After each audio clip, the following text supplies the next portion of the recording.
Alex, Burnley are doing really well. They've won their last 4 matches. It will be a very difficult game, but you probably don't have any problem getting players up for games like this. No, I don't think we've got problems getting up for games in general. But I think certainly when top of the league comes, like you say, they've been in good form. Obviously, you want to show that you're capable of competing against the type of teams and see what we can do. So, listen, Burnley have been, well, certainly to this point, the league table proves it. They've been the best team so far this season. I think they've done a lot of good work in terms of recruitment. I think they've done a lot of good work in terms of coaching. I think they're a well-coached team. So it's going to be a difficult game. You know better than me how teams play against them, but for example, Sheffield United seemed to beat them because they pressed really, really high. Is that something you'll be thinking of doing tomorrow? Yeah, well, if you look at the Sheffield United game in its entirety, first half Burnley were comfortable with the better side, and then second half Sheffield United, more for probably direct play and set plays and like sort of sustained pressure really, caused problems. But I think you could probably play that game another 5-10 times and it'd be a different outcome. You know, I think the key thing when you're playing good teams is what you make of the moments that you have. You know, so if you think of the game that we had at Burnley, albeit we played sort of disciplined and we played in a block, we had probably like 3 or 4 really good opportunities to score. In that last pass, that final run, that little touch, we didn't make the best use of at times because I thought we limited Burnley to very little throughout the game. I think they'd one moment where there was a double save. I think it was probably the best moment in the game. And even the goal we do concede, we were disappointed with because we felt we should have done better. Unbeaten since the break. More importantly, come back from losing positions on 3 occasions. How important is it for Stoke to get the first goal and therefore be on the front foot more than having to chase the game? Yeah, but I think that you also want to start the game well for a start. So, for instance, the Cardiff game we didn't start as well as we can, but then we got ourselves in the lead. So we turned it around and managed to get ourselves ahead in the game. We should have then had a penalty, which I think changes the dynamic of the match. The next game we then go on and win, which was a good result for us. And then Rotherham, I thought we played more than well enough to win the game. You know, we had clear, better opportunities throughout the match. I thought our setup was very good. I thought we limited them to very little. But we still don't have a ruthlessness about ourselves at the moment, which makes the draws where we're the better side, where you should win. You know, we've had far too many of them since I've been here. Because I'm not here most times talking about performance. The performance levels have actually been pretty good. It's what you do in the moments, like I say, that makes a difference between turning a draw into a win and a loss into a draw. You know, and what you'll find is the teams that do that best will find themselves further up the table come the end of the season, and that's the bit that we need to have. We need to have that cutting edge, that guile, that experience. That you can describe it in a whole host of different ways, but we need to find that ingredient that does that for us. Because, like I say, in the main, our performances haven't been that bad. Do you think, though, that the team is getting a greater character, that it's growing more in confidence? And more importantly, do you think you can get the ruthlessness into the team that's needed to go that extra yard? Yeah, but I think ruthlessness is probably the last bit. You know, I think confidence, I think belief, I think resilience. I mean, like anything else, the reason that they're labelled is they're a skill, aren't they? I mean, being resilient's a skill. And like any skill, if you work at it, you become better at it, but you've got to be determined and focused on improving it. I think we've seen a conscious effort for the team in the last 3 games that we want to be more resilient, we want to be harder to beat, we want to make sure we respond in a positive way. And I think we have. And I think that then bleeds confidence because you get results. And then it goes into the next bit, which is ruthlessness in terms of making sure that every 3 points that we compete for are the biggest 3 points that we're ever going to fight for. That's how it's got to, that's in your mindset what it's got to look like. It can't be we score an equaliser and then, oh great, foot off the gas and we think we've done well. That's not going to be enough. Certainly at Rotherham there did appear to be a bit of, when Stoke equalised, that they sort of relaxed a bit and didn't go for the win. That was my biggest disappointment in the game, if I'm honest. You know, I said that to the players afterwards. I felt that our reaction was really good because first half we performed well, and what happened was we conceded a goal against the run of play. But then how you react once you get that next goal, because once you get the next goal, it's game on, isn't it? The game's there for you. They're like sort of deflated because they've conceded, and we really at that point need to turn that up again and go for it again, and we didn't. You know, why do you think that is? I don't really know. You know, I thought that once we scored, we thought we looked like as if we thought, oh great, that's excellent, we've scored, and like job done. It's not job done. Do you know what I mean? That's us literally just level pegging. But then when they score, I thought the reaction was good again, because then we redoubled our efforts again and we went on and got the next goal. So yeah, that's something that we want to be better at, we want to improve on. I think we have improved on it, but I still think there's scope for improvement. You've got 2 wins and a draw against the current top 3.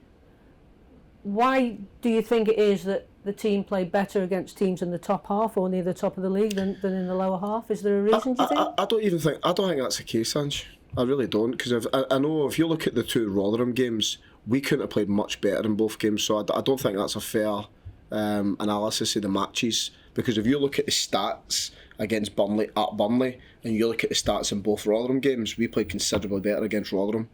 Do you know what I mean? But what happens is that point against Burnley is deemed a good one, whereas the point against Rotherham is not deemed a good one, and that's people's perspective in terms of how they look at the game. And if I look at the game based on performance, the point at Rotherham isn't a good point because we deserve 3.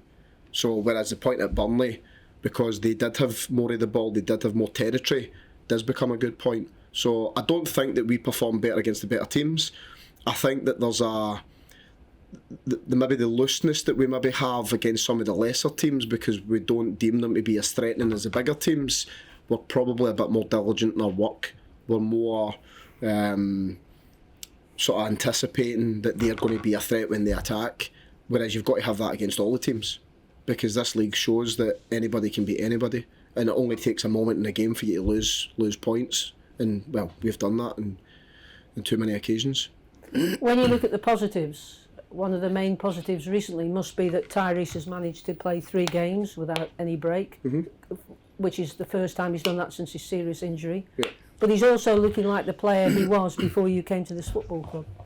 Yeah, but one of my jobs one of the key jobs is making sure that the guys who are most capable, who are the biggest assets here, are performing at a good level and showing what they can do.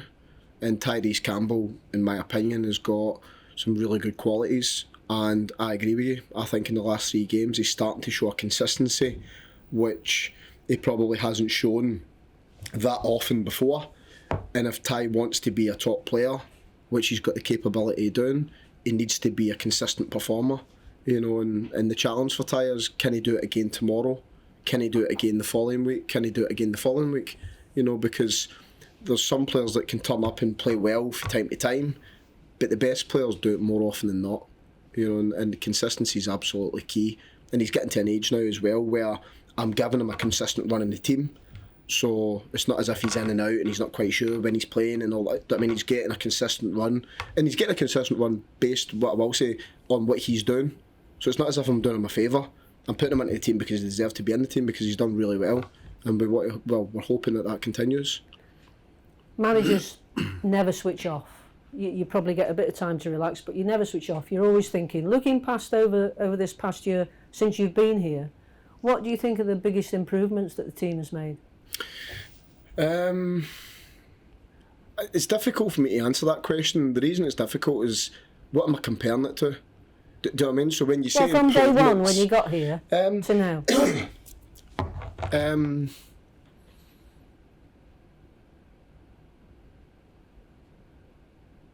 What's the biggest? I don't really know.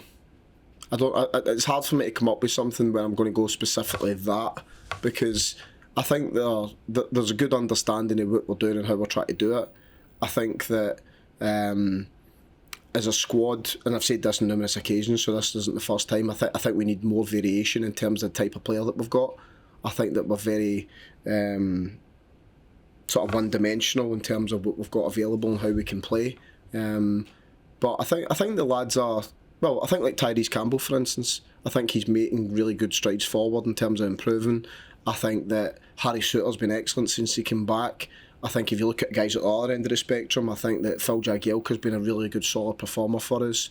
I think that Jordan Thompson has come in and done really well. Lewis Baker's done really well at times for us. I think Morgan Fox has been solid in a lot of the games. So I think if you look at individuals across the board, I think we're starting to get a level of consistency for the players. I'd like that consistency to be a collective rather than an individual thing. So I think that's probably the next step for us. but I think we've shown signs of what we could be. So that's probably the biggest thing, because if you're not showing any signs of what you could potentially be, then where do you get your hope from? And I think in times, at moments, we've looked a really, really good team. I thought against Rotherham the first half, I thought we were excellent. I thought Norwich away first half, I thought we blew Norwich away, I thought we were excellent. I thought Sheffield United here, we were excellent. I thought Rotherham here, we were excellent. Coventry, first half, I thought we were great. Preston. So there's a whole host of games there where I look at the games and I watch all the games back, and I think we performed really, really well in them. The difference is we don't always get our rewards for how well we've done, and that's the bit that we need to try and fix. You did mention about you don't always get what you deserve in elite sport, because obviously the other team's trying to do the same. But do you think you've changed the mindset of this group of players? There's been a situation at the club, and I know you can't comment on previous 4 or 5 years, where everybody sort of has seemed satisfied with just drifting along in this league. Do you think you've got them to have more hunger? Well, I hope so. I hope so, because I'm not satisfied. And what I will say, if there is anybody satisfied, they're not going to last the course of time here, because I've been brought here to improve where we are and what we are and what we're going to try and do going forward. So the fact is, the one thing's for absolute certain, what we do from this point going forward there'll be certainly determination, hunger, desire to be the best that we can possibly be. Now, we might not win every game, but what you will see is you'll see people who will give everything they've got to do that, and anybody that doesn't buy into that type of mentality and that type of thought process about themselves and the group, then naturally this isn't going to be the place for them. And that's not a threat for anybody, that's just a fact. That's just where we're going to try and get to as quickly as possible. Because you want to look at your team on the pitch, whether you're a fan, whether you're a coach, and you want to have pride in what the guys are doing and what they're trying to do on the park, you know. And I think we have got signs of that. I think we are making progress to get there. I still think we've got a bit of work to do, but I think we've shown at times in this league at this moment in time. For me, I think there's a couple of the best teams in the league, and then I think beyond that it's a shootout for everybody else. And there's absolutely no reason why, in my opinion, we can't put a consistent run together and be up there competing with some of the other teams. But what we've shown over a long period of time is that lack of consistency, that lack of grit and determination and bit that you need. I think we're starting to see signs of that now, and I'm hoping we're starting to see signs of that, because if we are and we do that, there's no reason why we can't have a good end to the season as far as I'm concerned. And that's got to be our aim. Individually, collectively, that's got to be our aim. On to the injury news. Are there any updates on Laurent, Gale and anybody else, Sterling? Yeah, the two lads you just mentioned aren't far away at all. You know, tomorrow, one of them may well be involved, in terms of the squad. But both of them, I would fully expect to be back within the next week or so. And Sterling is okay too? He'll probably be a little bit longer.